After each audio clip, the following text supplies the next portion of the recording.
안녕하세요. 내귀의 도청장치 딩몬입니다. 지금부터 7월 20일의 이야기를 시작할게요.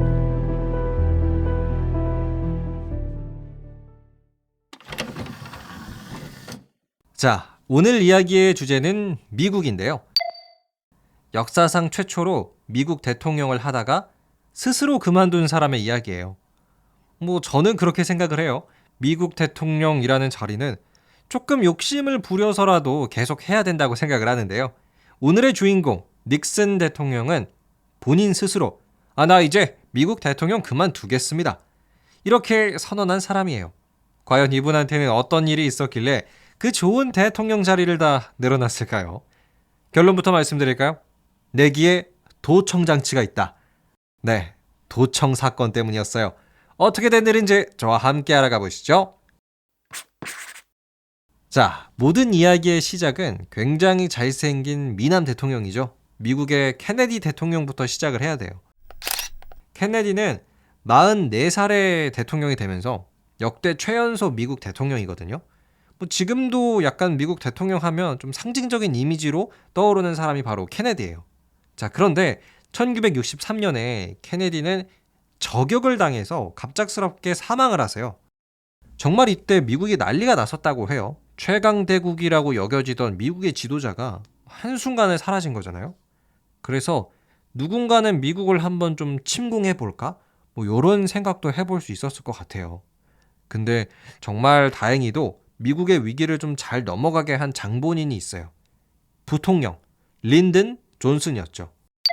여러분, 만약 우리나라에서 대통령이 갑자기 사망한다거나 실종이 되면은 국무총리가 바로 대통령 역할을 하게 되는데요. 미국은 똑같은 상황에서 국무총리가 하게 되는 게 아니고요. 부통령이 대통령 역할을 해야 돼요. 그래서 케네디 대통령이 저격을 당해서 죽자마자 부통령이었던 린든 존슨이라는 사람이 대통령이 된 거예요. 자, 근데 아무래도 걱정 어린 시선이 좀 많았겠죠. 존슨 부통령이 갑자기 저런 막중한 임무, 대통령 역할을 잘할 수 있을까? 걱정이 됐겠죠. 그런데 이런 걱정과는 또 정반대로 아주 잘하시는 거예요. 일명 트리플 콤보라고나 할까요? 교육, 보건의료, 경제 이 세 분야에서 엄청난 성장을 또 이끌어내십니다. 그래서 존슨 대통령의 평가가 굉장히 좋더라고요. 근데 사실 이런 미국 내부적으로 성장시킨 건 많아서 긍정적인 평가가 많긴 한데요. 문제는 베트남 전쟁 있죠. 베트남 전쟁에 미국이 참전하기로 결정을 한 사람도 사실 린든 존슨 대통령이에요. 우리는 이미 다 잘 알고 있죠. 베트남 전쟁에서 미국이 완전 박살났잖아요. 잠시 이야기 짧게 해보자면은 베트남 전쟁은 공산주의였던 북베트남이랑 자본주의였던 남베트남의 전쟁이었는데요. 원래 케네디 대통령 때부터 자본주의였던 남베트남을 미국이 간접적으로 지원을 해주고 있었어요. 지금 우크라이나한테 해주고 있는 무기 지원 이런 걸 예를 들 수가 있겠죠. 근데 케네디 이후 린든 존슨 대통령 때 미국이 이제 무기를 주는 수준에서 끝나는 게 아니라 베트남을 폭격하고 직접 군대가 들어가서 아예 베트남 전쟁에 참전을 결정을 해요. 그래서 한 미군 50만 명 이상 정도가 베트남전에서 싸우게 됩니다. 그런데 쉽게 이길 거라고 생각했던 이 베트남전이 도무지 끝이 나질 않았죠. 1년, 2년, 3년 이렇게 계속 진행이 되니까 미군 사망자가 벌써 5만 8천 명 이상을 넘어가요. 그리고 돈은 돈대로 써서 189조 원인가 썼다고 하죠. 베트남전 치르면서. 그래서 미국 사람들은 야, 이 전쟁 좀 그만해라. 이게 뭐냐. 우리의 소중한 군인들은 계속 죽고 돈은 돈대로 쓰고 이게 진짜 뭐냐. 그만해라. 라면서 시위가 일어났어요.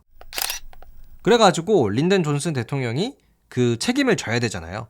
그래서 나는 다음 대통령 선거에 나오지 않겠습니다. 라고 발표를 했어요. 그래가지고 때는 1969년 미국 대통령 선거에서 당선되는 사람이 바로 오늘의 주인공 리처드 닉슨 대통령이에요. 이분이 대통령이 되자마자 이런 말을 남겼다고 하죠. 베트남의 전쟁은 베트남인에게 맡긴다. 네, 맞는 말이기는 하죠. 그래서 닉슨 대통령 때부터 미군은 단계적으로 베트남에서 철수를 결정했어요. 1973년이 되면 완전히 빠지죠. 참고로 하나만 더 이야기하자면 진짜 역사에서는 미국이 빠지자마자 북베트남이 총공격을 해서 1975년 남베트남을 함락시킵니다. 그래서 지금 베트남이 아직도 공산주의인 거예요. 자, 이렇게 어찌저찌 닉슨 대통령은 베트남전에서 발을 뺐고요. 주변국들, 소련이나 중국, 이런 나라들과는 외교적인 성과를 거뒀어요. 근데 문제가 뭐였냐면 닉슨 대통령 때 미국의 경제가 진짜 안 좋았어요. 물가 상승률 12%, 주식은 2, 3년 만에 마이너스 36%, 중동 지역에서는 오일 쇼크도 일어나고요. 나라의 경제가 진짜 말이 아니었죠. 그럼 국민들은 당연히 닉슨 대통령을 탓할 수밖에 없잖아요. 정치적인 항의 같은 시위도 많이 일어났고요. 각종 범죄율도 늘었어요. 그리고 가장 중요한 게 뭐였냐면 이제 다른 정당, 민주당이 닉슨 대통령을 좀 공격을 많이 했어요. 우리나라도 비슷한 예가 있을 수 있다고 생각을 해요.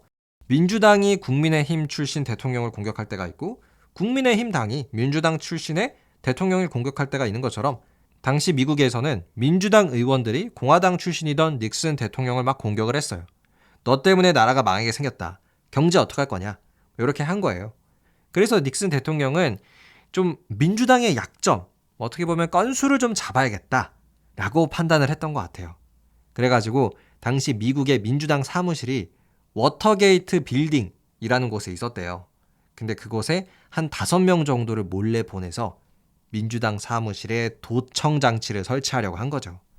근데 하필이면 그 도청 장치를 설치하던 중에 걸려요.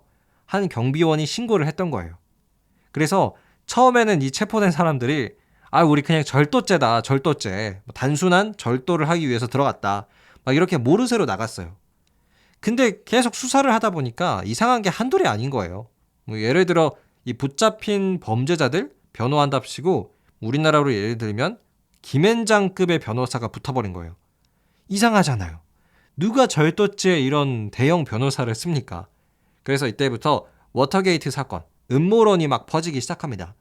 이게 사실은 닉슨 대통령이 명령을 내린 거다. 그리고 실제로 시간이 지나면서 닉슨 대통령이 이 도청 사건에 개입을 했다는 증거가 막 나오기 시작을 했대요. 그래서 미국 역사상 최초로 닉슨 대통령은 자신의 임기 중에 스스로 그만두겠습니다 라고 선언을 하신 분이에요. 사표를 쓰신 거죠. 제 생각에는 좀 너무 큰 욕심을 부리신 것 같아요. 도청은 좀 선 넘었잖아요. 그쵸? 자, 그럼 지금까지 우리가 닉슨 대통령이 스스로 물러날 수밖에 없었던 도청 사건 같이 한번 알아봤는데요. 남의 약점을 잡아서 대통령 조금 더 오래 하고 싶은 마음은 또 알겠으나 방법이 많이 잘못되었던 것 같네요. 여러분은 오늘의 이야기 어떻게 들으셨나요? 자, 그럼 이거 하나만 딱 기억하고 가시면 좋을 것 같습니다. 미국의 닉슨 대통령은 도청하다 걸려서 스스로 대통령 자리에 사표를 냈다. 지금까지 딩몬이었고요. 여러분 오늘도 함께해 주셔서 감사드립니다. 안녕!